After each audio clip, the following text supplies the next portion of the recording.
Hello students, welcome to the E-class of mathematics. Today we are going to conclude the first chapter, the real numbers, with this lecture number 4. And today we are going to discuss about an important research, and also we will discuss about few examples from exercise 1.2, 1.3 and 1.4. So first of all, now what is that important results from this chapter? It is written here, for any two positive real integers a and b, HCF of AB into LCM of AB equal to A into B. That means the product of that two numbers. So in the previous classes we have studied to find out the HCF and the LCM of two positive integers. Now the important result state that HCF of AB, remember A and B are two positive integers. A and B be any two positive integers. HCF of AB multiply with the LCM of AB. That means firstly finding out the HCF of these two numbers, then we find out the LCM of these two numbers. If you multiply this HCF and LCM, then you will get the answer is equal to the product of that two numbers, A into B. A and B are, of course, I make it clear, A and B are any two positive integers.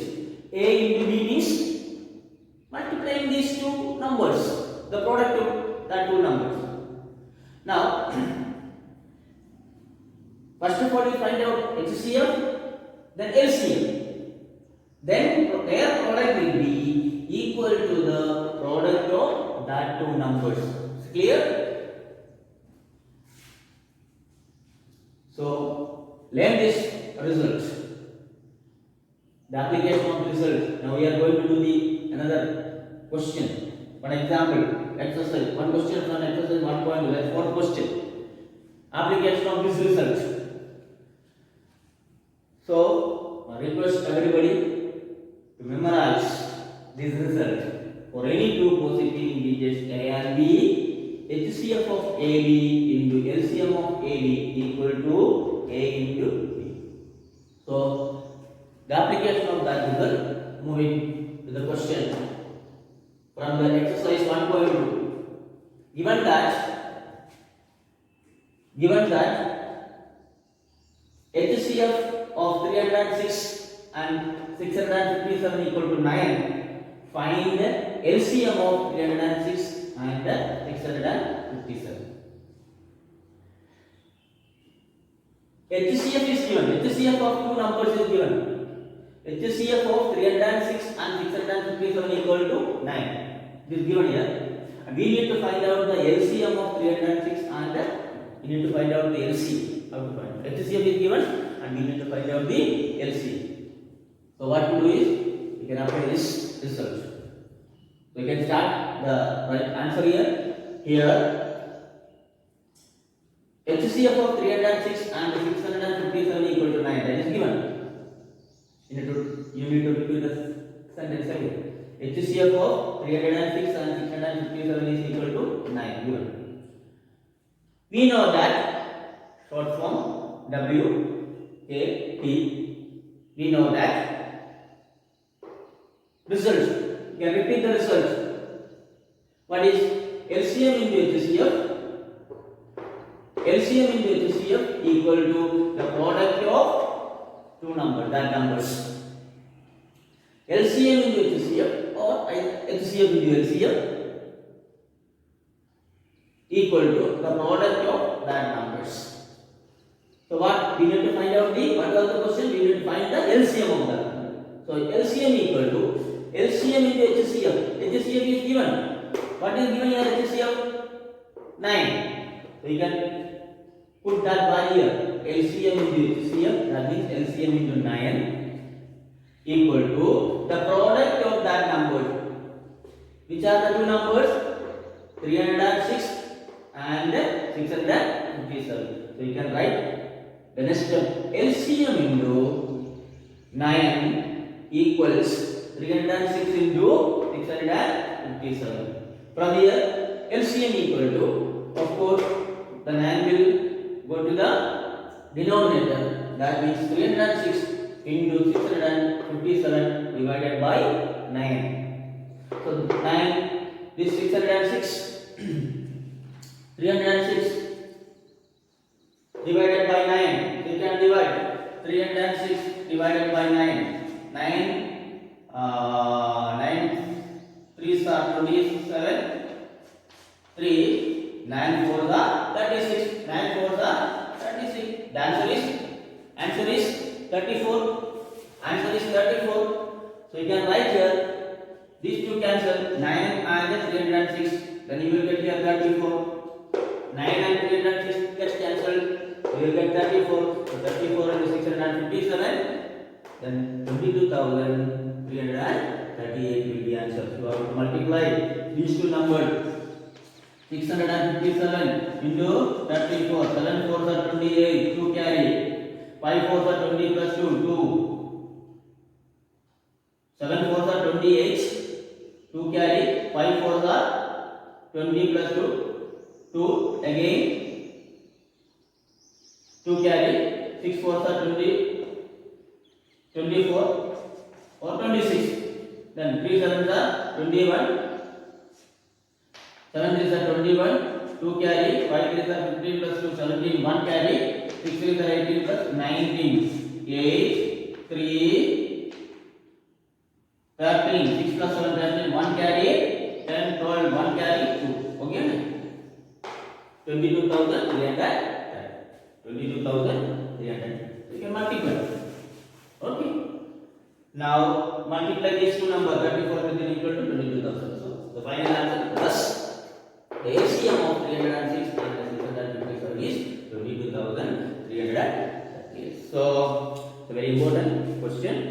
Similar questions are also there.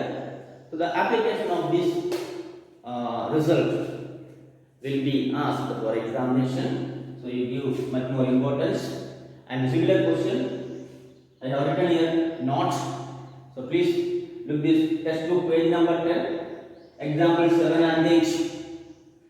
Textbook page number 10, example 7 and 8. So you also, when you complete the notes along with this example, along with this question, you may please write this example 7 and 8. Not only writing, write, learn, write and learn. So example 7 and 8. Okay. So now moving to the next section. This question also another important question. Show that 5 minus root 3 is rational number. 5 minus root 3 is an rational number.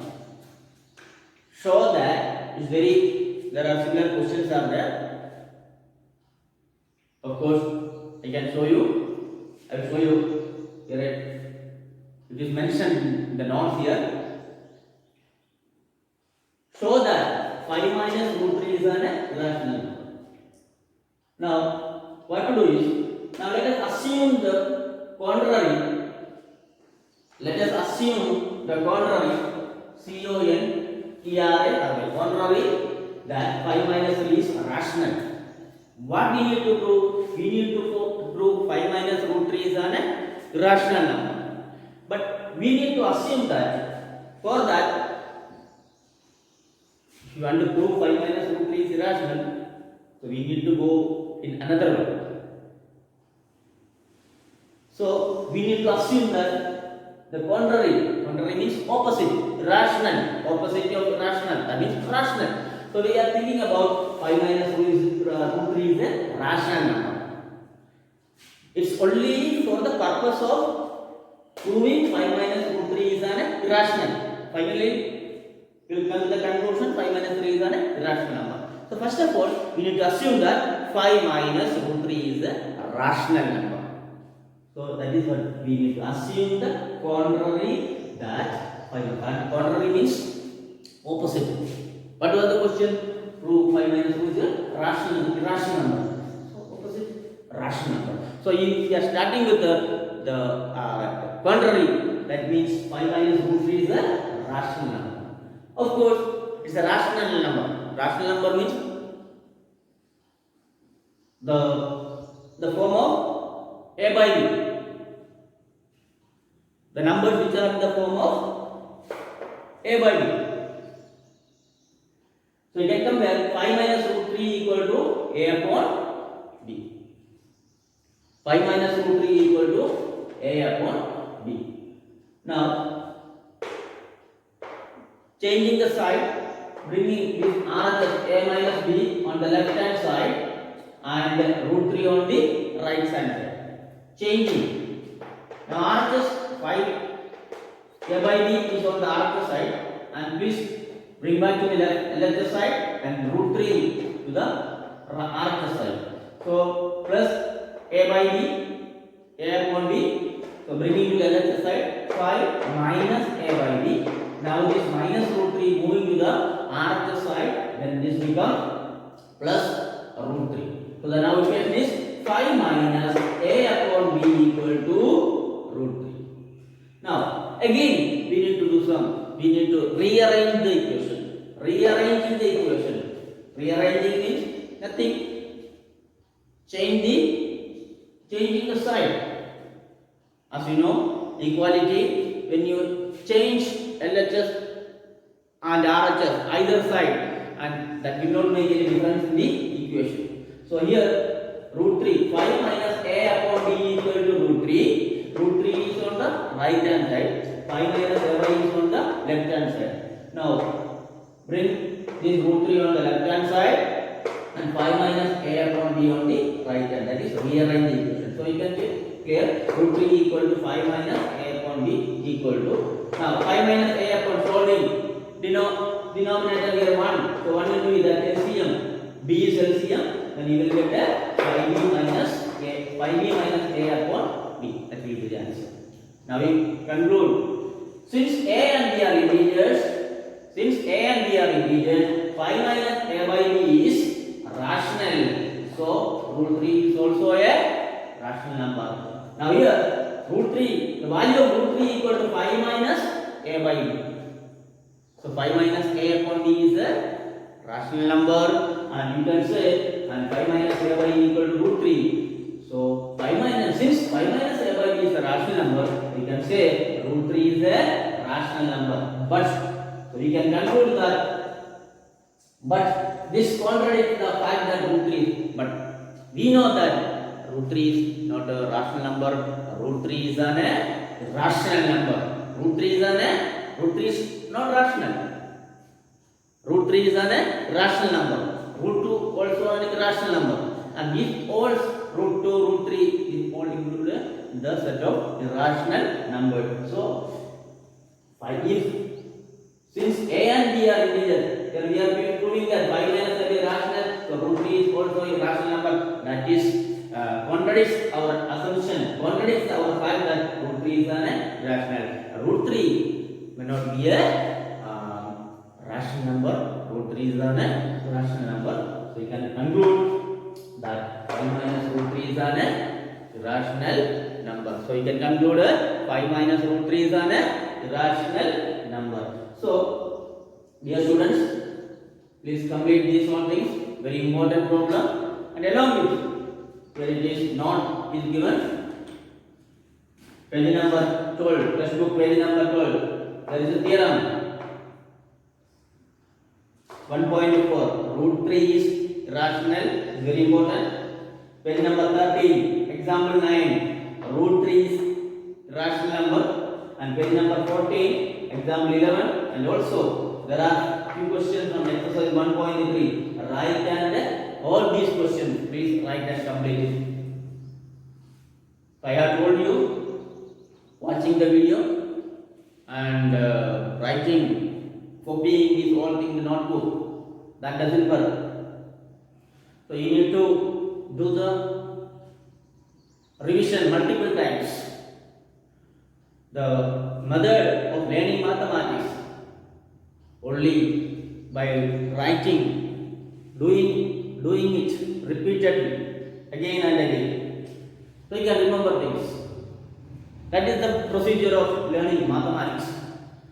So simply you are listening, watching my video and simply completing these notes. That doesn't work. So you need to do, you have to complete all the exercise. So for that, when you complete this, writing all this, please complete page number 12, theorem 1.4. I will check thoroughly if it is there or not. Page number 12, theorem 1.4, root 3 is the rational number. So please see your textbook. Open your textbook. Look at page number 12, theorem 1.4, root 3 is the rational number. Page number 13, example 9 is also very important. Root 3 is the irrational number. And page number 14, example 11. And there are certain examples from exercise 1.3. So please complete. So this is, here we conclude this section. And we have one more section last, that is exercise 1.4. So now we shall move to the next section, exercise 1.4. Now dear students, moving to the last section. Here from exercise 1.4 there is question. Without actually performing the long division, and the question continues, the long question. So I have shortened here. We need to find out the given fraction, the rational number is terminating or non-terminating recurring numbers. So please take page number 17. Open your textbook. Take page number 17. Look at this question, exercise 1.4. This question, the heading is given, without actually performing the long division. Rational number, numerator and denominator is there. So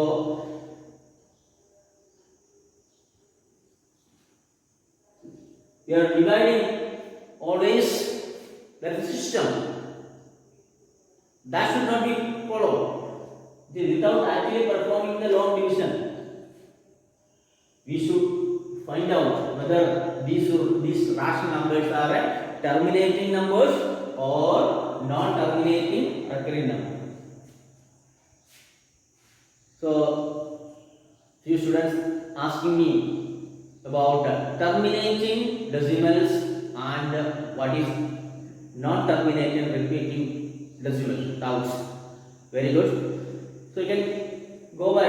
So it is already we have learned this terminating. What is terminating decimal and non-terminating decimal in standard 9. We have learned in standard 9. If you have standard 9 textbook with you can go by to page number 10. Standard 9 textbook, page number 10. The clear definition, what is terminating decimals and non-terminating recurring decimals. Of course, I am going to explain definition.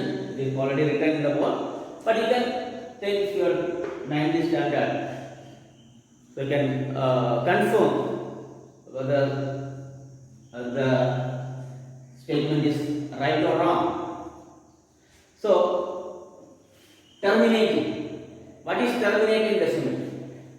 The remainder becomes 0. If you are dividing a particular number, when the remainder is becomes 0, then we can say that is the terminating decimal. So simple example is given. The first one is 1 upon 2. 1 upon 2. 1 divided by 2. How can we divide 1 divided by 2? 1 divided by 2. 1 divided by 2. So not possible. You need to put 0. So 0.25 2 5 are 10. So remainder is 0. The answer is 0.5. The answer is 0.5. So the 1 by 2 is equal to 0.5. Okay? That is terminating this. When you divide 1 divided by 5, then your answer will be, once again, you are out 1 dividing by 2, 1 dividing by 2, 1 dividing by 2, 1 dividing by 2. That is not possible. We need to put 0 here. So when you put 0, you have to put decimal point here. Okay. Then 2 5 are 10. Now the remainder is 0. The remainder becomes 0. Your answer is 0. Your answer is 0.5. Okay. Now that is this what we call the terminating. 1 by 2 is a terminating rational number. Now second one is 7 upon 8. 7 upon 8 dividing 7 upon 8. 7 upon 8 smaller number, not possible. So we need to put 0 again, put point. So 8 8s are 64, then 6 again put 0. 8 7s are, now this time 8 is 64 is not there, only 60 is there. 8 7s are 56.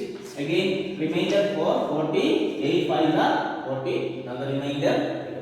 So sometimes the first step itself the remainder becomes 0. Sometimes we need to go ahead further few steps to be we need to wait for few steps. The remainder becomes 0. So here after 3 decimal places the remainder is become 0. So here also you can say now this is also a terminating rational number. 7 upon 8 is also a terminating rational number. Okay, done. Now what is non-terminating recurrent? What is non-terminating recurring number? As an example here, non-terminating. Example 1 upon 3. 1 upon 3. 1 upon 3. How can we divide 1 upon 3? So usually we need to put the 0. Okay. So 10 divided by 9. So 3 3s are 9. 1 remainder. Again putting 0. 3 3s are 9. Again 1 0. 3 3s are 9. It continues. 0.3333333. It goes like this. So this is what we call the non-terminating recurring. 3 is repeating again. 0.33333. Non-terminating. Remainder never becomes 0. The divider is never become 0. That is non-terminating. So 1 upon 3 is what we call the non-terminating recurring. Another example is here 1 upon 7. Again, look at here 1 upon 7 dividing 1 divided by 7. Okay, one is smaller number, so not possible. What to do is put 0, 10, 7 ones are 7. Again, decimal number 7 ones are 7, 3 remainder. Okay, then again 0, 7 fours are 28. Again 2. 0, 7 2s are 14. Oh, it's going. So we need little more space. So what to do? So you can do it here. You can remove this question, the part of question from here. So you can do it here. Now 1 upon 7. Look at here. 1 upon 7. So it's not possible. So you put 0 and put decimal place. 7 ones are 7. Okay, remainder 3. Again putting 0, 30. 7 fours are 28. 2 carry. Again 0. 7 twos are 14. Again 6. 0. 7 eights are 56. 4. 40. 7 sevens are 14 and no. 7 eights are no. 7 six are 42. 7 fives are 35. Okay, 5. 7 sevens are 49. 1. Again 0. 7 ones are 7. 3. 0. 7 fours are 28. Okay, look at here. Again repeating the same thing. 30.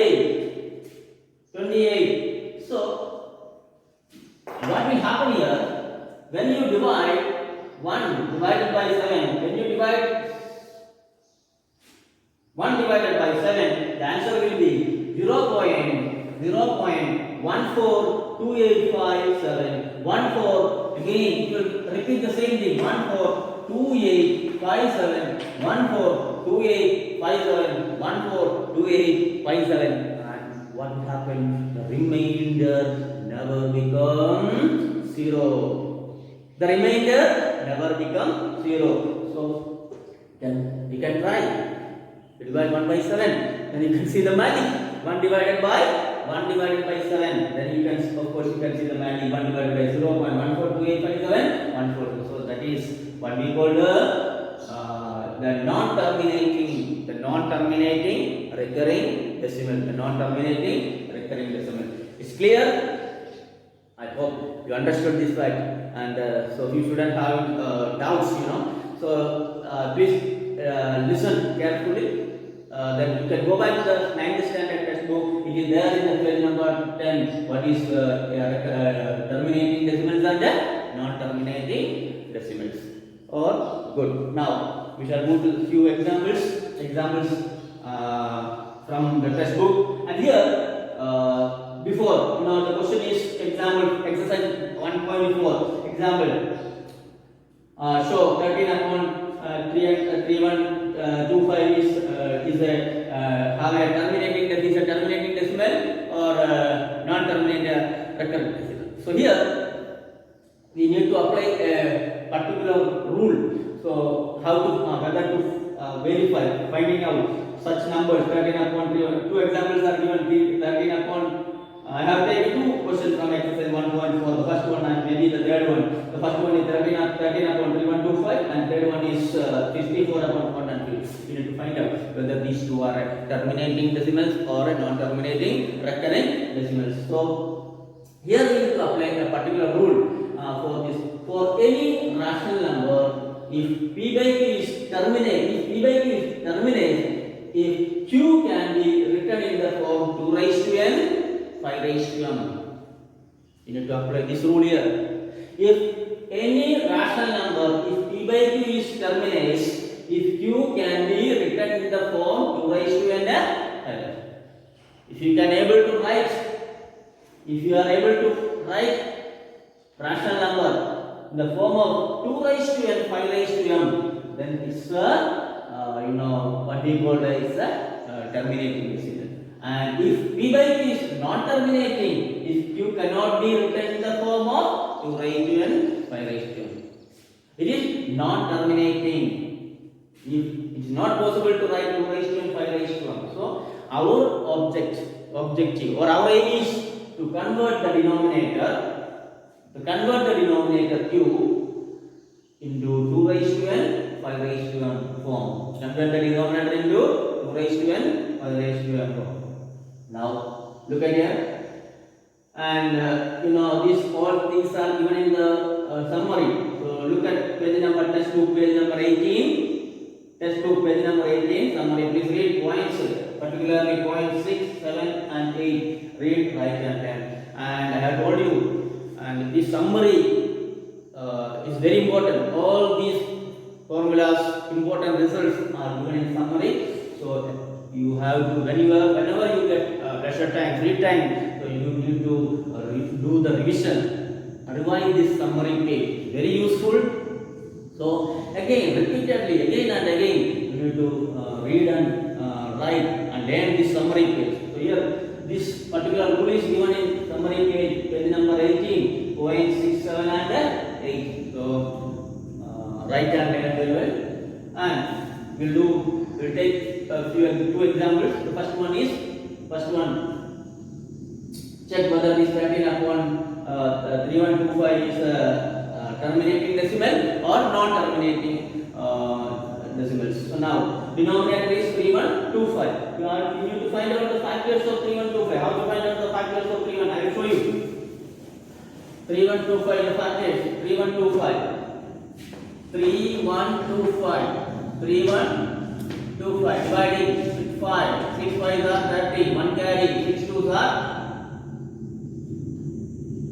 5. Sorry, 5 2s are 10. Okay, I repeat again. I will tell you. I will repeat again. 3125. 3125. dividing by 5. Okay. 31. 6 5 is 31 carry. So that means 1 and 2 forms 12 and 5 2s are 10, remain 2, 5 5s are 25. Okay. Now again 5. 5 1s are 5, 1 carry 12, 5 2s are 10, 2, 5 5s are 25. Again 5. 5 2s are 10, 5 5s are 25. Again 5, 5 5s are 25. Again 5, 1. Okay. So 5 into 5 into 5 into 5 into 5. That is it. 3 1 2 5 equals to 5 into 5 into 5 into 5 into 5. So how many times? 5 raised to 5. The product form is 5 raised to 5. So now can you make it into which form? 2 raised to n, 5 raised to 1. So you can convert it to 2 raised to 0 into 5 raised to 5 because 2 raised to 0, the value of 2 raised to 0 equal to, because 2 raised to 0 equal to 1. The value of 2 raised to 0 equal to 1. So you can write 2 raised to 0 into 5 raised to 5. That is 1. Now, so therefore you can convert 3125 into the form of 2 raised to 0 into 5 raised to 5. Okay, done. So therefore you can 13 upon 3125 will have a terminating decimal. If you are able to convert the denominator into 2 raised to n into 5 raised to form, then it will be a terminating decimal. If it is not, then that will be a number. Now second one is 64 upon 455. 64 upon 455. Look at what will happen. 64 upon 455. Now here is the denominator is 455. Dividing 5. 9 5s are 45. Then 1. Okay. Now it is divided by 91 is only divided by 7. So 7 ones are 7. 13. So 13 is divided by 13 only. So the factors is 5 into 7 into 13. 5 into 7 into 13. Okay. Okay. 1 5 is there. 5 is to 1 you can write. But you know 7 and 13 is there. So it cannot be written in the form of 2 raised to n, 5 raised to only 2 and 5 is permissible. So 7 and 13 is there. Exponent is there. So that's not possible. So it is against our law. So you can write it is not is in the form of 2 raised to n, 5 raised to 1. So therefore this 64 upon 450 will have a non-terminating recurring 64 upon 455 is a non-terminating recurring decimals. Okay, understood? Clear? So dear students, and watch and listen carefully all this lecture 4 and complete these notes. Along with please complete all the exercise. So you have complete chapter 1 and I hope you enjoy this lesson. Okay, take care, be safe. Thank you.